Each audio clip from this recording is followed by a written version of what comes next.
എല്ലാവരും ഒഴിവാക്കിയ രോഗം മനസ്സിലായില്ലേ? കരുണക്കടലായ റബ്ബിനേക്കാൾ വലിയ ഡോക്ടർ ആരാ ഉള്ളത്? ദുആഇനേക്കാൾ വലിയ മരുന്നുണ്ടാ ഉള്ളത്? മജ്ലിസുകളേക്കാൾ വലിയ ഹോസ്പിറ്റൽ എന്താ ഉള്ളത്? ആ മനുഷ്യനെന്നും മജ്ലിസിൽ നിന്ന് പൊട്ടിക്കരഞ്ഞ് ആ മനുഷ്യനും ആ മനുഷ്യന്റെ കുടുംബവും ആ മകൾക്ക് വേണ്ടി പൊട്ടിക്കരഞ്ഞ് ദുആ ചെയ്തു.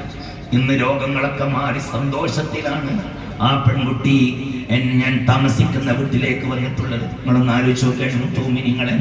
ഈ ഞാൻ പലപ്പോഴും പറയാറുണ്ട്, ഇത് വ്യക്തിയുടെ അത്ഭുതമല്ല.